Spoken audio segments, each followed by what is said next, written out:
Welcome to the Employee Safety Podcast from Alert Media. We provide business professionals with insights and ideas for protecting their people from the vast array of threats facing organizations today. Each week, you'll hear advice and best practices from an experienced safety leader. Here's your host, Peter Steinfeld. Well, hello, listener. I hope you're having a great week. Our guest today is flipping the script on corporate crisis management and resilience. Brendan Monahan is head of U.S. Resilience and Crisis Management for a major global pharmaceutical company, and he's author of Strategic Corporate Crisis Management, Building an Unconquerable Organization. According to Brendan, a traditional approach to crisis management limits an organization's potential to reach true resilience. He says the key to building a culture of readiness is in decentralizing crisis response. Let's listen in. Brendan, you have a really interesting background, and I'm always interested in a good origin story. So how did you get into crisis management and response? Sure. Thanks, Peter. I guess the origin story begins as a young graduate student, a very young graduate student living in Belfast, Northern Ireland. I was finishing up my dissertation and had just scored an amazing internship opportunity at the United Nations in New York. So I moved home to New Jersey. I was working in New York, and in the last weeks of August 2001, I was coming back from a research trip in Sarajevo. I'd been working with the police service and the UN operations over there. And a few weeks after that, we had the 9/11 attacks, of course. So for me at that point in my life, not really knowing exactly what I wanted to do or where I was going from there, the experience of having lived in Belfast after the Good Friday Agreement, having been on the ground and witnessed post-war Sarajevo, and then, of course, living in New Jersey and working in New York City and witnessing the 9/11 attacks really galvanized my hope, my aspiration to get into public service and get in such a way that, the things that I had been learning could be of use and of value. So fast forward a few years, and I find myself working as an intelligence investigator in counterterrorism for New Jersey State Homeland Security Agency. And I had a few roles there, the last of which placed me in charge of a small team of intelligence analysts at something called a fusion center. It was called the Regional Operations Intelligence Center in central New Jersey, down at State Police Headquarters. And the concept here, Peter, was kind of new at the time. This is 2008, 9, 2010. The concept was to bring all of the agencies, all of the partners and stakeholders that had a role in Homeland Security physically together to foster collaboration and to overcome some of those coordination challenges that were obvious after 9/11. So we were part of a team that also involved FBI agents and analysts, DEA, ATF, Secret Service, everyone you can imagine, state health agencies, state emergency management agencies. And increasingly, under this roof, we were finding reason to, and really good cooperation with, private sector enterprises, the owners and operators of the critical infrastructure that mapped to the threats that we were identifying. So we were looking at the intent and capability of bad guys, but finding that the real nexus lay outside of our jurisdiction, and protecting the people and the assets that were often most at risk lied outside of our immediate grasp. So we found a real connection with the private sector. And at that time, you saw all these really great collaborations begin or take hold, I should say, with OSAC and DSAC and InfraGard and the intelligence analyst roundtables popping up all over the world and all over the country. So it was really an exciting time to be involved in that work and having a role in some of those problems to solve. Yeah, what a fascinating time to come to your own and grow up in this industry when so many crazy things were going on. What was it like working with all those different stakeholders, especially since previously there were firewalls between all those agencies and groups? Yeah, I mean, it was really an amazing experience for me. Being very young in that world and kind of new to a lot of those issues, and working with some very experienced law enforcement and military and emergency management folks who had seen so many things and then lived through, what was going on at that time. And yeah, there were a lot of challenges in establishing such a broad task force, especially when you talk about bringing in private enterprises and sort of non-public, non-government stakeholders. So it was not without its challenges, but overwhelmingly, I would say it was really an eye-opening exercise in the value of collaboration and the ways in which that collaboration can take shape, that it need not be prescriptive or follow an exact recipe every time. We could get stakeholders together and solve novel problems in ways for which we didn't necessarily have a plan. And I found that to be very interesting as I reflected back on it later in my career. What was it that encouraged them to overcome the mistrust or perhaps hesitance to share information pre 9/11? Was it just that event that was just so huge that caused them to say, we just have to change how we do things?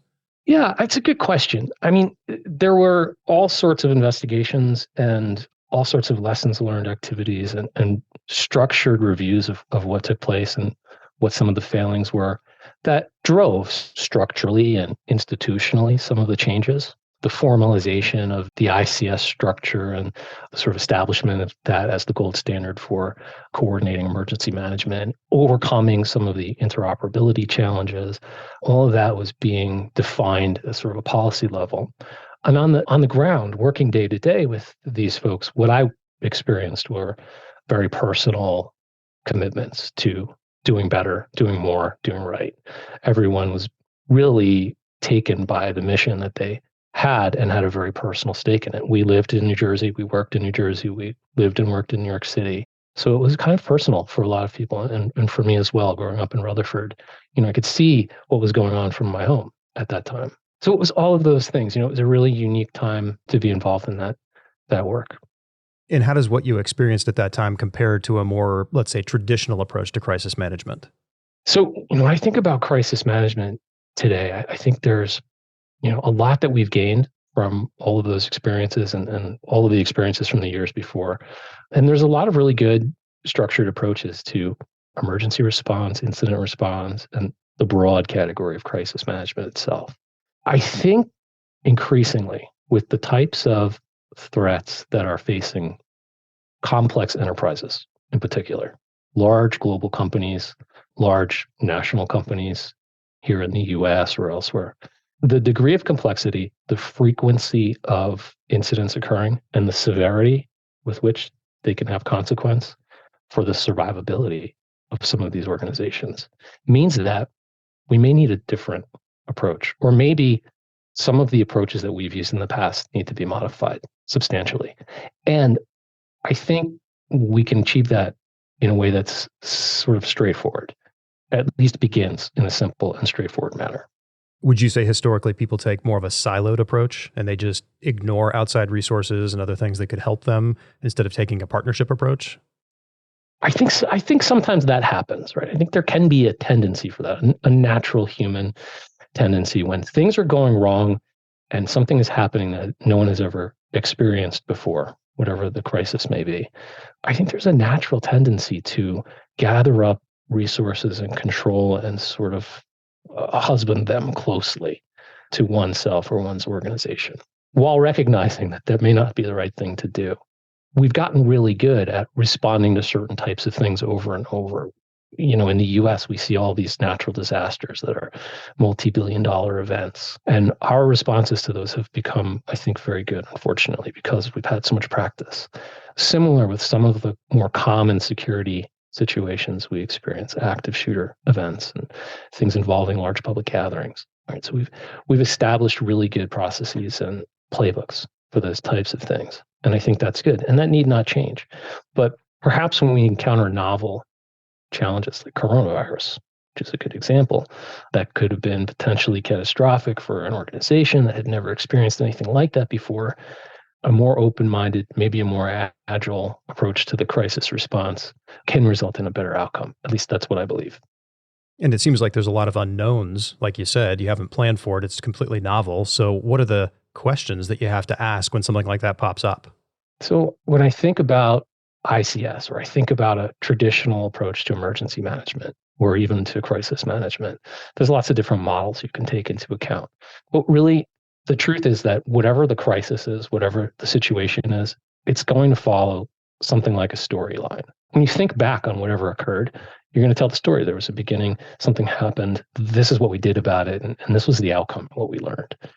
So if you think about a crisis that's unfolding before you in that way, there's always going to be a beginning, a middle, and an end, which follows a pattern of escalation, right? You're going to need more and different types of resources and the ability to manage them as an incident expands over space and time.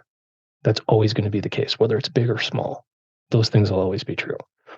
So maybe the way to think about it is start by asking who's in charge, what needs to be done, and who's doing what, whatever the situation is.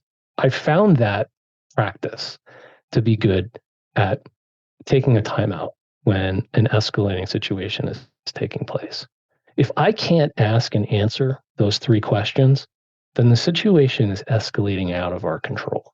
If we don't have the ability to define the leadership and the decision maker and define a simple set of initial actions or objectives and assign them to somebody, we're not going to get anything else done.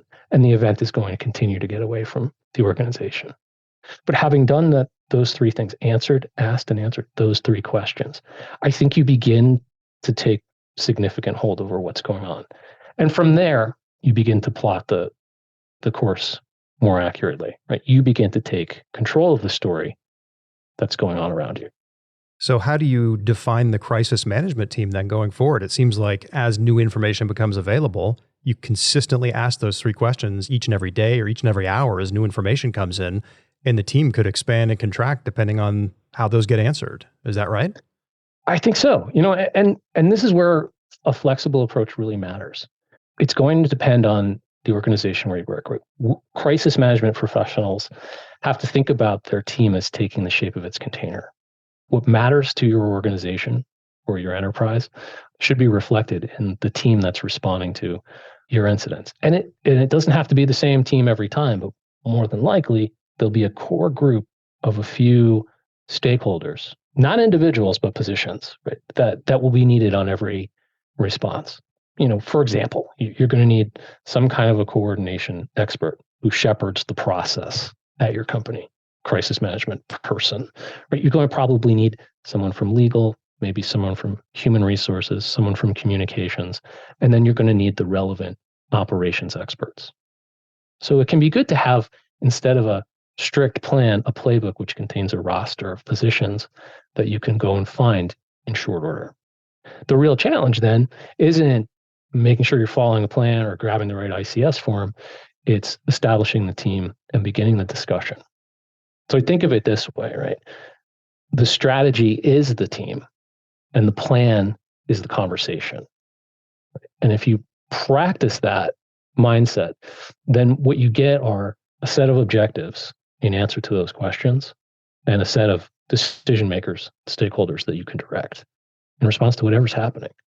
It could be an earthquake, it could be a storm, something you've seen before, or it could be something completely new.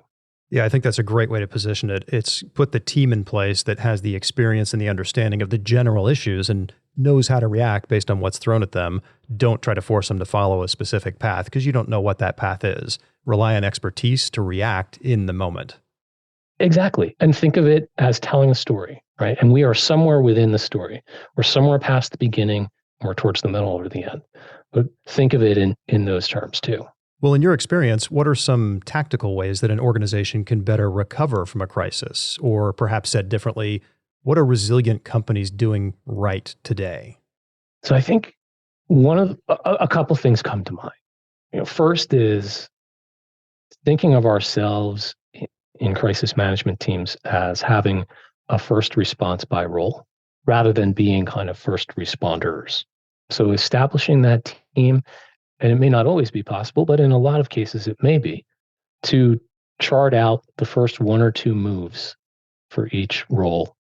That would be true in almost any response, right? You're going to activate the team and assemble somehow and identify objectives. It could be that simple, but to establish some set of first responses, you may always need some particular set of data in your company, right? So have that data ready. Don't need to ask for it while the team is assembling. Come prepared for it. So I think that's one.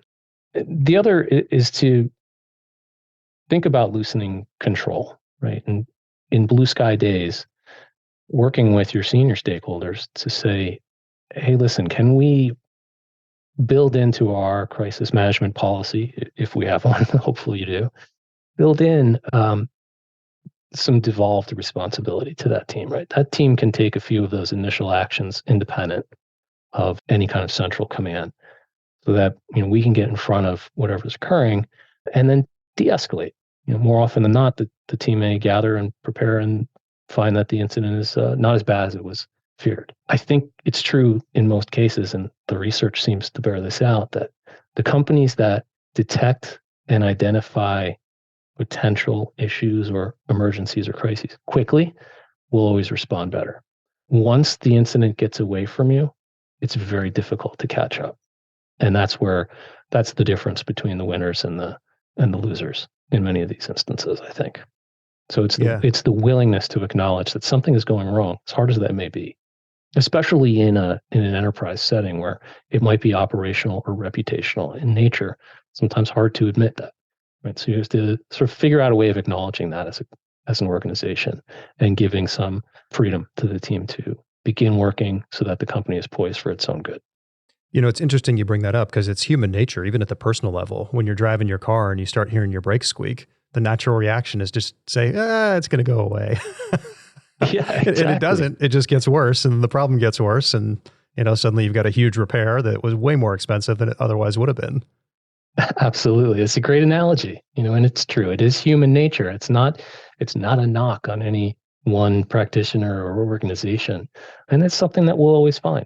But I think it's something we can overcome if we bake those concepts into our planning in the right way. It's about planning for what you're going to confront and what matters most. And you're always going to confront that human nature element. Right? So that's something that you can account for on a blue sky day. Having a prescriptive plan for exactly what everyone's going to do in a XYZ scenario, this may not be as good a use of time. So what are some other things that you see crisis management teams struggling with? One of the things I hear a lot and I talk a lot about is how we measure ourselves, right? How we measure our success. This is a constant discussion among my colleagues. And there's a tension, right, between how do you prove your effectiveness when things don't happen or when things didn't go wrong because of what you did or what you had in place. You've done a good job of resilience, and as a result, you haven't had to respond to something. That's a good thing, right? But it's difficult to measure. In our world, there's often a tendency for auditors or control monitoring activities to help us measure our maturity and measure our effectiveness. And those activities, those measurement activities require data points like anything else. But what are the right data points? Is it the number of plans? Is it the number of exercises? Is it the number of activations or real world responses? Or how many AARs you've done? I'm not sure. It's very comfortable to set those criteria. We have to have X number of plans and complete them and test them on sort of an annual basis. And don't get me wrong, I fully understand that we have a duty and an obligation to plan well, to complete planning processes. It's expected of us, and it is our responsibility to ourselves, to our regulators, our customers, our patients, whatever the case may be. The people that depend on us to do planning right. But we need to acknowledge that planning alone is not equivalent to readiness. And, we're often challenged by the people that measure and grade our work to prove that somehow. And that's tough. They want to see results in terms of those activities. And sometimes it's difficult to display that in the right way. So I think having an open dialogue with the folks that are measuring your program or evaluating your system and letting them know that you fully acknowledge the importance of planning and planning activities, having all of these things in place, but that you also want to invest time and energy into doing it in a way that's meaningful to the overall outcome. So what kind of guidance would you give to a crisis manager or safety leader who's listening today that wants to reimagine their approach to achieving resiliency? I would start with making your plan built around those three questions. Whatever's happening, we're going to ask and answer these three things first. Who's in charge? What needs to be done? Who's doing what? From there, we're going to build something like a clean container, right? It's just a template. Your ICS 201 form even, right? If you're into that. It's going to help you sort of fill in some of the common questions, put some names, put some accountability in place. But it could be a blank page, right? But you will document. You commit to documenting what you're doing, right? And then from there, I think it's defining the strategy as the team and the plan as the discussion, right? So capturing actions, assigning accountability, and driving kind of a sense-making process through the team that's actually responding. And it shouldn't be a cast of thousands, right? It should be the people that are decision makers who recognize that their collective goal is to do good decision making, to recommend good decisions to the owners or the operators or the board, whoever it is that's ultimately going to make the call for the organization. I love that idea of thinking about it in terms of how do we always ensure we're making the best decisions possible? Kind of come to it with that lens. Right. And I think, the way you can build that into a playbook of sorts, is to identify those first responses by role. Be very deliberate about how you're going to activate and how you're going to escalate, right? And then exercise it. Get that team together a couple of times a year on a non-emergency basis and just let them sort of walk through the paces. It doesn't have to be a heavy lift. It could be done in an hour or less, but get everyone kind of comfortable with what the expectations are, right? And that they are not expected to save the world alone, that this is going to be a collaboration and we are going to provide the basis for good decisions to the organization, and that business or organization is going to do what they can with it. Can you share an impactful story of your corporate crisis management strategy in action? I think there's a lot of great examples of how some of this thinking played out in the COVID response at all sorts of companies. That was so overwhelmingly impactful to everyone on the planet, right? There was really no one that wasn't personally impacted by that in some way. And it blew so many plans right out of the water that we had to start from a blank page in a lot of areas. And the challenge that many of us experienced with that COVID response too was there seemed to be a fog at times, right? It was hard to know exactly what the rules of the road were or what the guidelines should be. And they changed as the pandemic went on, right? What we needed to do and what the right thing to do differed from 1 week to the next very often. So I think, that forced certain level of agility and willingness to change on a lot of us and helped open people's eyes. One of the best examples of what I'm trying to describe is actually a case that involved the Anchorage Airport in 2018. So in November of 2018, there was a massive earthquake in Anchorage, Alaska, like a 7.1, followed by a second earthquake, almost as big. The earthquake itself was pretty bad. It damaged a lot of infrastructure.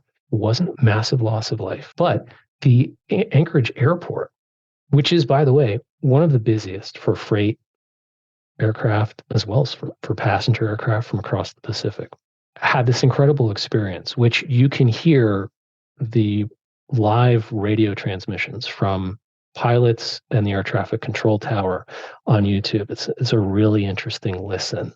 Always impressive how calm people in that industry are when things are going so badly sideways.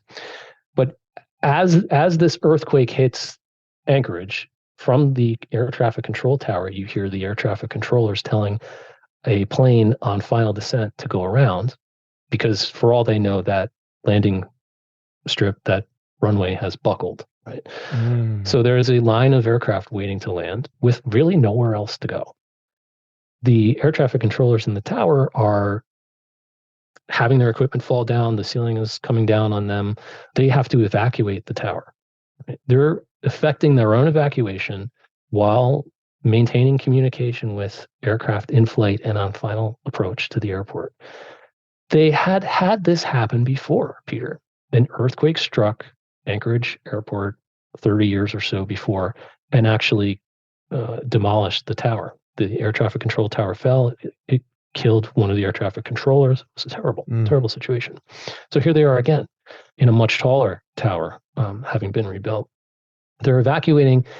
they're following their plan, which defines that they should go to a secondary building to run their air traffic control operations. They get there and that building is not available. It has been damaged. So what do? Right? Their plan has been destroyed, right? Their plan is up in smoke. The air traffic controller who was in charge basically followed this model, right? Who's in charge, what needs to be done, and who's doing what, right? I'm the supervisor. We need to make sure we communicate with these aircraft, we get them safely on the ground, and we communicate with the other stakeholders in the airport. So what do? They grabbed their radios, some binoculars, and they hopped in the back of a pickup truck and drove to the runway.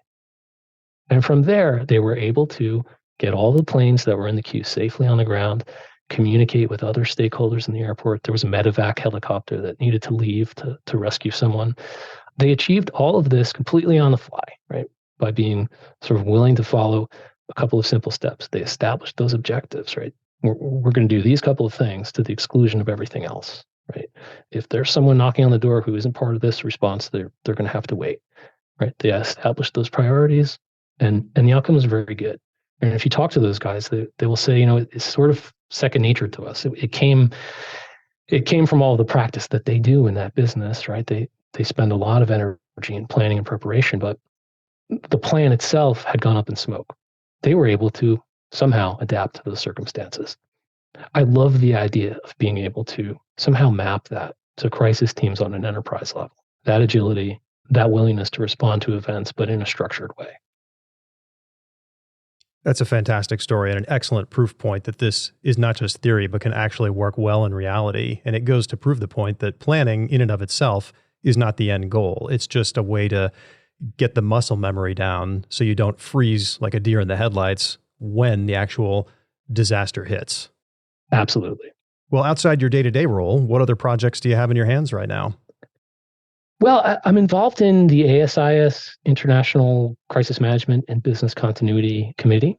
So I've been part of that group for a number of years now. I was the chair of the council and the vice chair for a while. That keeps me pretty busy. It's a great group of practitioners from all kinds of industries all around the world, as well as government, that come together and talk about a lot of these very same issues we're describing. So that's really an exciting place to be. I'm also involved with the International Crisis Management Conference, so I'm looking forward to presenting there in June.